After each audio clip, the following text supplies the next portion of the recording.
Hello, my name is David O'Kelly and you're very welcome to Capital Ideas, the podcast where we talk to investors in Irish business. Today I'm speaking with John Dolan. John is the Managing Director of Cardinal Capital, an Irish fund that invests between 10 and 50 million.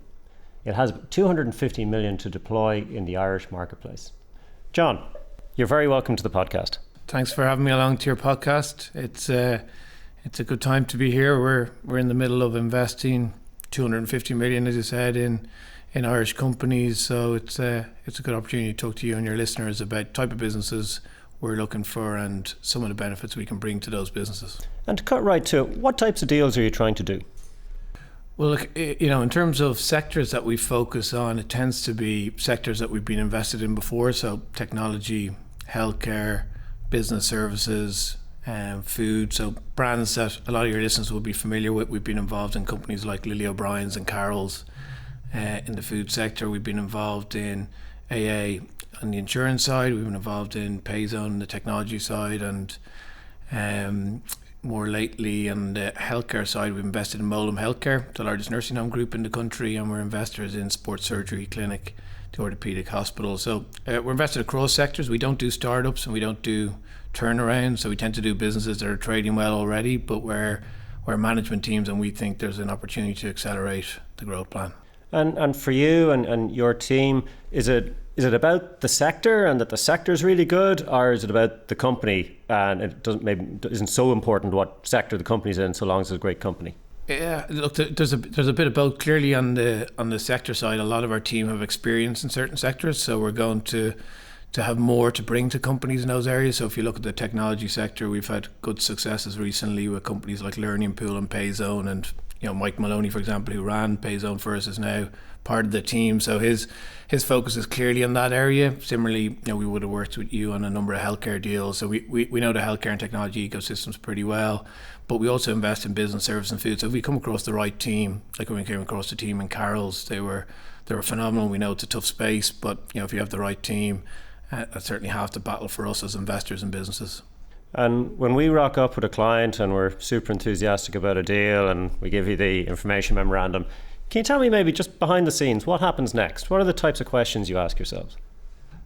Look, the first thing that we look at is there an opportunity to scale that business in a fairly significant way? So we're looking to double or treble the size of a business in pretty short time periods of 5 years. While it sounds like medium term, it goes pretty quickly. So to be able to scale a business at that speed, you need to have an ambitious team and also a number of opportunities to accelerate that growth, whether that's organically or via acquisitions. So if I take an example of some of our recent investments, say Learning Pool, which we exited out of recently. When we met Paul first, he was the founder of that business.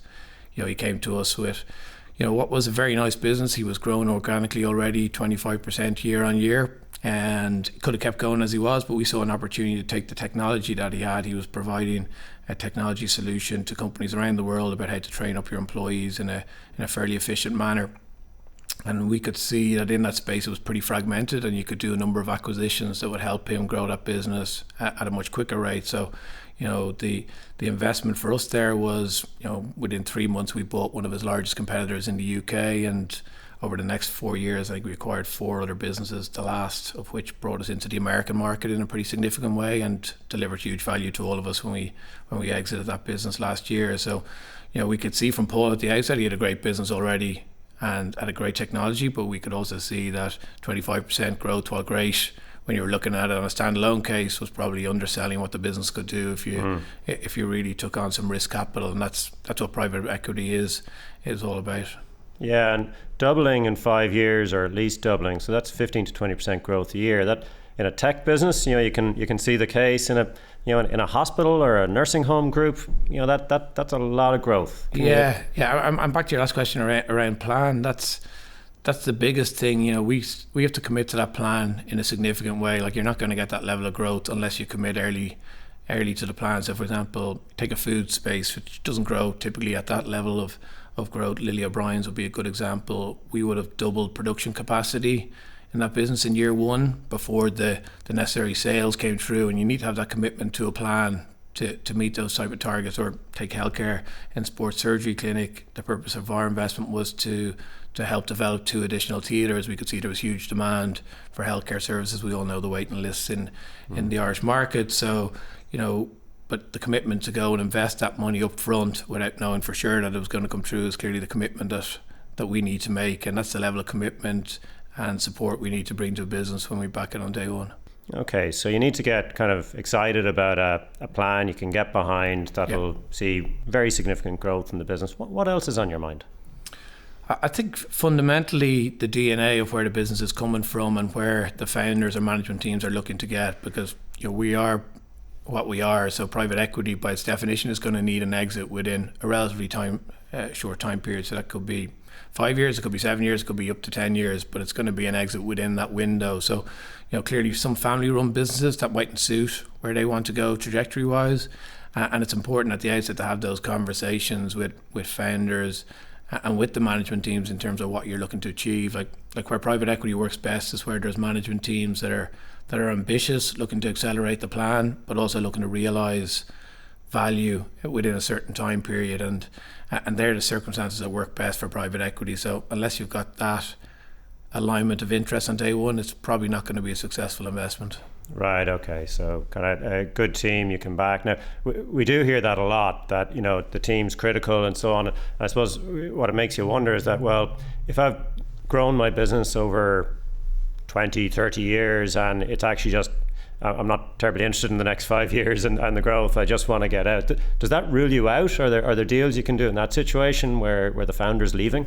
Yeah, like I think typically in that situation you probably have a management team who see that as their opportunity to go and grow that business further. So often in those cases, where a founder may look to exit or move to a non-exec position and be less operationally involved, private equity can still play a part there by backing the management team to go and take the business on the next growth journey. And I think that's why private equity transactions are becoming more and more prevalent in the market, because the old situation of you build a company to a certain scale and then you sell to a big international trade buyer, that's changed over the last number of years, and now there's an opportunity where you can actually sell potentially to another avenue of private equity buyer where the business continues to grow under that private ownership, but also allows the founder to take liquidity and take some money off the table from what they've built so far. I'm interested maybe in just sticking with Cardinal for a little while and the uniqueness and the proposition. So you and I come from a very similar background. We're finance professionals. We both cut our teeth as M&A advisors, and you left the best job in the world to go become an investor. Can you tell me about there's a number of variety of backgrounds in the team in Cardinal. Can you tell me a bit about that? Yeah, that's certainly where one of the areas we look to differentiate in terms of from a Cardinal perspective. So there's a couple of things I think. Even within the 250 million we have that we're investing, about 10% of that money comes from previous founders and CEOs that we've backed before. So that's in our minds a very good signal of our style about how we operate with management teams. Yeah, it's good. And in a small market like Ireland, that's critical, because the way you conduct around board meetings and that relationship with management is fundamental. So that support we have from previous CEOs and founders, we think is a very good signal in terms of our own operating style. And I think that comes from a number of the team have worked on the other side of the table, have been executives or run their own businesses. I mentioned Mike and Payzone, but even going back to where Cardinal's heritage is, Nick and Nigel both founded their own businesses before to that. So we're used to seeing the challenges on the other side, and we also recognise that there's a huge transition from being a founder-run business or an entrepreneur-run business to having outside shareholders, and that's a journey and a transition, and that takes time, and you need to be patient and work with the team. So when you think about what we're looking for on day one investment, that founder dynamic is something we're very comfortable with, but we're also comfortable with the journey that's going to transition that into what's more involved with taking in outside shareholders and what it looks like at the exit. And I think that's where we're getting some of our best successes in the Irish market, is first time outside shareholders coming into founder run businesses, because they're often more concerned about what's going to change the dynamic of the operating style to the business as opposed to anything else. And I think that's where we're most experienced. And you're the largest fund and largest domestic fund in the Irish marketplace. For target companies, what difference does that make? Is it important that you're here? So I think the advantage of being the largest fund in the market is we get a lot of executives who are coming from other roles or back into the Irish market and are looking to go into a private equity backed opportunity. And so if you think of a business trying to double or treble in a 5-year journey, you're going to have to broaden your team fairly significantly to achieve those goals. So the network effect of we've been in the market for a long time and also having the largest fund means we're probably the first port of call for a lot of executives when they're returning to Ireland and who want to get involved in PE-backed companies. And right now, that search for talent is probably the biggest thing we can bring to portfolio companies when they look to add a chief commercial officer or whatever it might be as they scale the business. That's a big advantage of having a big fund in the market. Yeah, no, that makes sense. As I kind of talk to my clients about private equity and taking external cash and so on, like, to be honest, in the first instance, their focus tends to be on the cash, a very important part of it. But maybe can you talk about the value you add after the deal? We all get really focused on getting the deal done, but what happens in the months and years after the deal completes? Yeah, like I think. From our perspective, we're not going to be running the company day to day. So actually, things don't change as much as you might, think, or certainly as much as entrepreneurs or founders think initially. I think there's going to be a huge change. If the management team are growing the business and it's already, I mentioned the learning pool example growing at 25%, but if a business has grown 5 or 10% year on year, there's already a lot of things that are going right.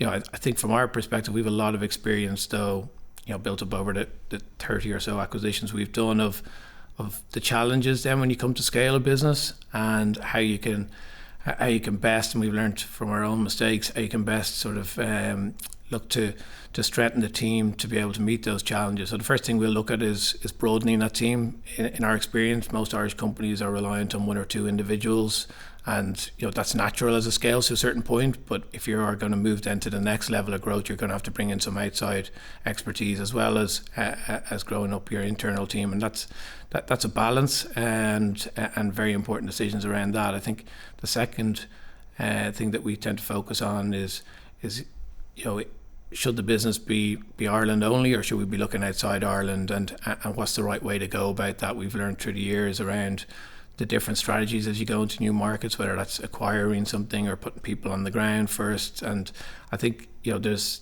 big learning curves there that we can help companies short circuit that learning process from some of our experiences in the past. And then clearly private equity is going to be financially focused as well, so we'll be disciplined around acquisitions if businesses are looking to do acquisitions and helping them with financing and the strategy around that. But first and foremost, I think it's building out the team and helping the management and the CEO in particular think about where he needs to focus as he builds out that team.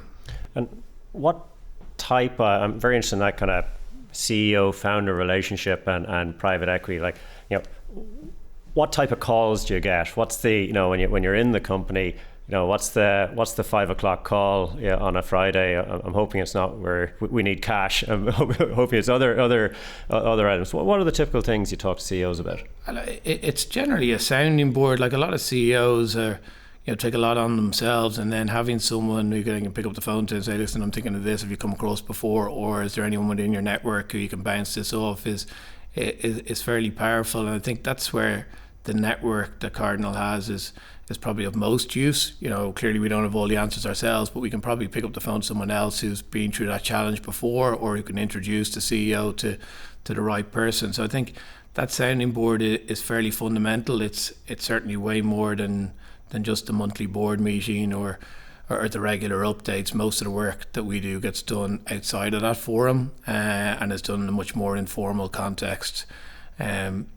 The usual dynamics always play, like when businesses are going well, it tends to run itself, and we might have very little involvement for a period of time. Then when there's challenges, or when there's a real significant amount of activity going on within the business, we'll tend to get much more involved, and we'll often be on daily calls with our management teams rather than the monthly board meeting. Yeah, no, understandable. In your portfolio companies, do you tend to use a lot of debt?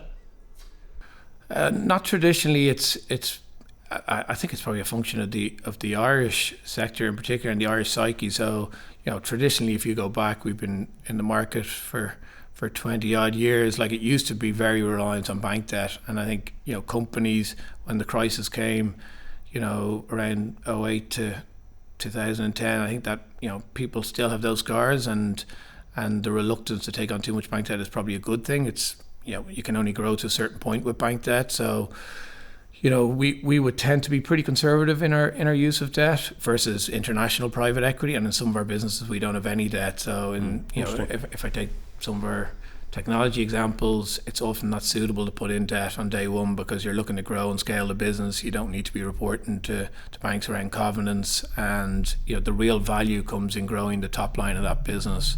And so we'll be fairly selective around the debt, and what would speak to that is all our bank debt is held with traditional Irish banks, versus if you look at the international P model, they've gone to debt funds, and it's a lot more complex, and also the pricing is a lot more expensive. Yeah, and certainly that leverage can be great in a growing market, bit different in other circumstances. I'm interested, John, though, you've been through so many deals, and Cardinal's been through so many deals, both as an investor and then in your prior career. Are there common threads, common characteristics you see that that really tick the box in deals that you want to do?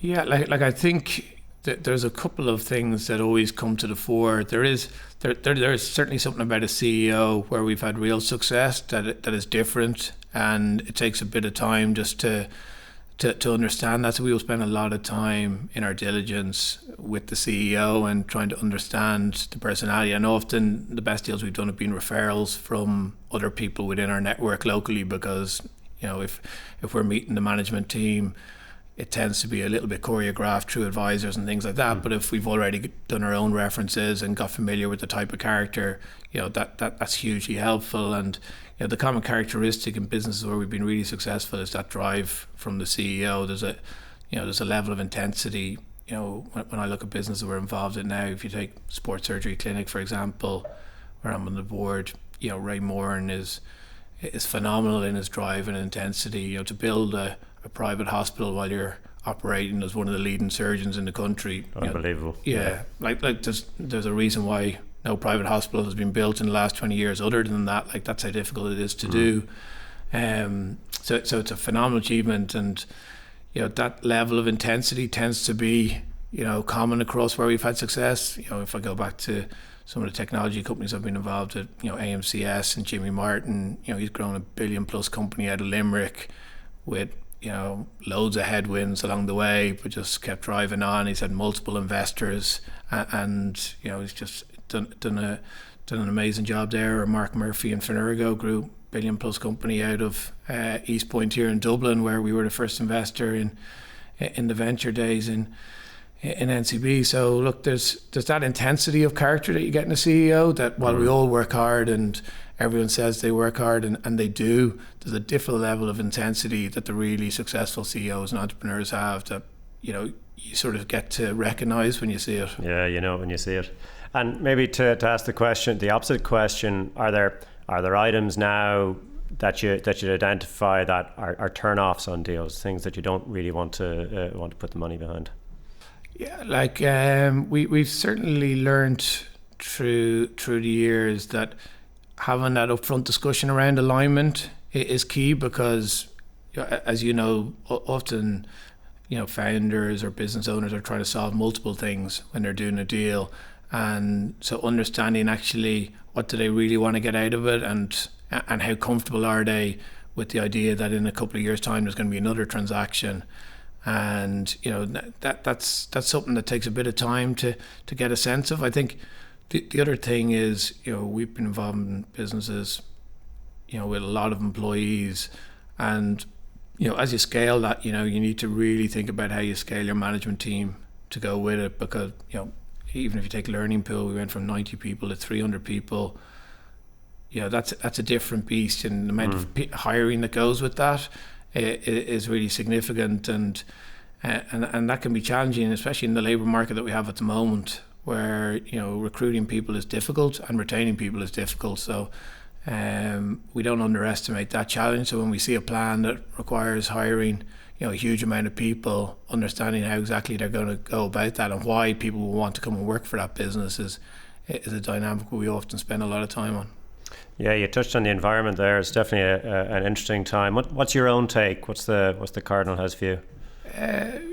From a Cardinal point of view, we tend to try and think slightly differently to others. So clearly the headlines at the moment are pretty negative, and there's lots of talk about inflation and rising interest rates and energy costs.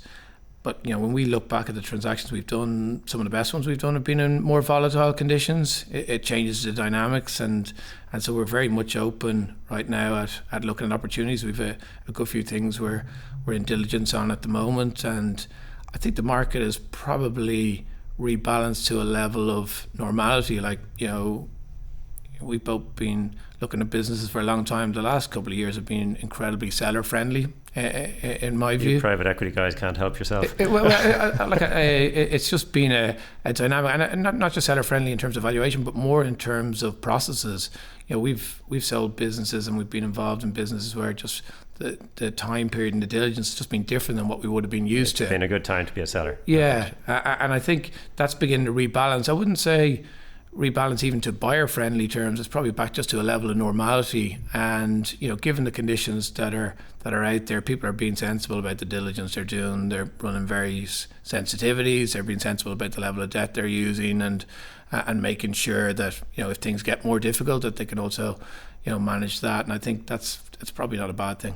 Well, there's certainly there's a wide variety of capital and buyers out there who presumably still want to do business. What do you think with volume levels? Do you think volume levels will stay, volume of deals? I think volume levels will probably come down a little bit. Certainly the sense I'm getting in the market from speaking with advisors like yourself, but also internationally, is that people are just a little bit more cautious, and they're minding their existing investments and spending more time and focus there. So I suspect actually volume levels might come down over the next year or two as people focus on growing and managing and minding what they have. At the moment, I also think last year was a record year for deals, so it's natural that might come off a small amount. But I certainly think private equity as a percentage of deals will continue to be as high as it's been over the last number of years. If we go back 4 or 5 years, even, it was probably 1 in 4 deals were private equity backed.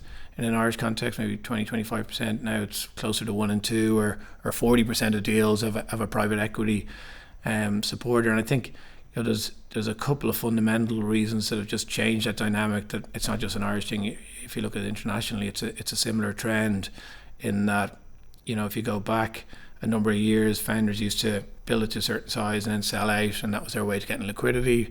Now what's happening with private equity is they build it to a certain size, they take some liquidity, and then they continue maybe in a non-executive capacity or less involved, or maybe they move to a chair role.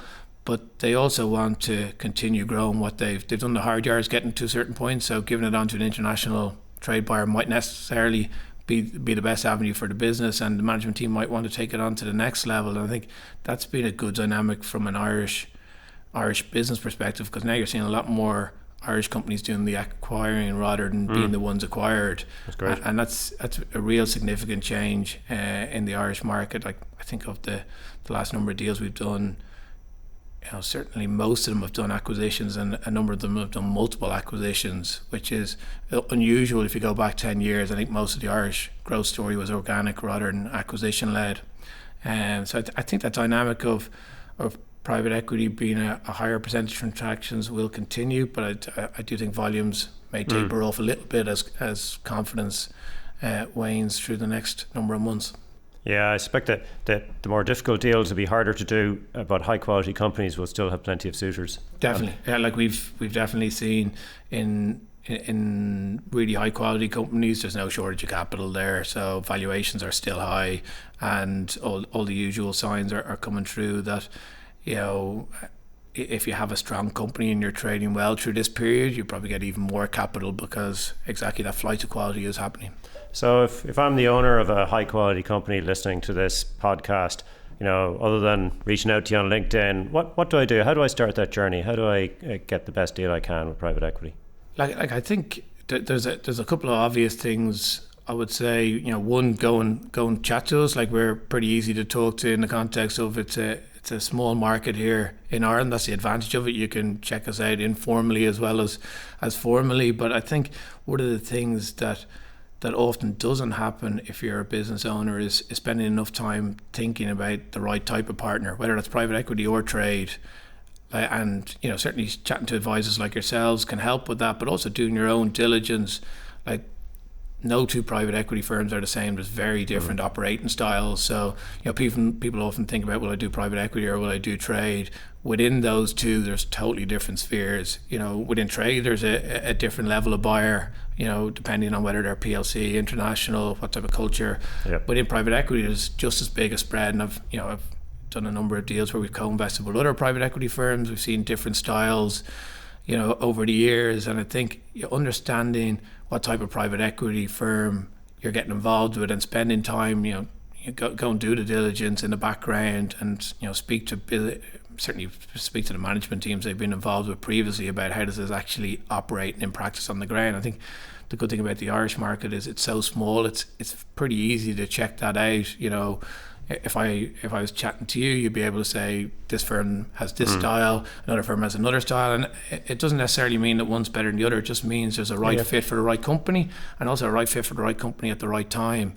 We would feel that we're a very good investor for a first-time institutional outside shareholder, because we understand that transition from founder-owned, founder-run to having outside shareholders, because we've operated businesses ourselves and we've been in the market for a long time. But we'd also understand that there's other businesses that might be more metric driven, that might have a different investor, and there's so many different types of capital out there. You can pick and choose, if you're a business owner, what's the right owner for me, whether it's venture capital at the outset, or whether it's later stage private equity. And even within later stage private equity, different firms have different biases. So I would say doing your research and speaking to advisors like yourself about, just talk me through this ecosystem is probably the biggest starting point if I was a business owner. Thanks, John. My last question for you today is, why should a company take private equity? Look, I think we've probably covered some of the bases in the discussion earlier, but for me, private equity brings a couple of things to a management team. One, it's the experience of what we've learned through other deals. Like, in the Cardinal perspective, we've done 30 acquisitions, so we've learned the hard way a couple of things that can probably short circuit a management team that's trying to accelerate their plans. So if you're trying to double or treble within a relatively short time period, you probably can't afford to make as many mistakes as we've had over those 30 years. So you can avail of the learning experience that we've had. I think that the talent piece is really relevant at the moment. Executives tend to be attracted through private equity. They like the idea that it's going to be a fairly ambitious plan for a short period of time, but with a liquidity event at the end of it. So if you're building out a team, it's, in my mind, easier to do it with a private equity shareholder. And then I think thirdly is the point is it allows founders to get the liquidity without having to sell out in full in one transaction. And if you've done the hard yards of building a business to a certain scale, there's certainly rationale about why not continue that growth journey while also taking some liquidity but not selling out in full. And I think they're the main reasons that private equity is becoming more and more prevalent as a transaction source. John Dolan, Managing Director in Cardinal Capital. You've been a great guest. It's been really, really interesting. Thanks very much for joining us. Thanks very much, Dave.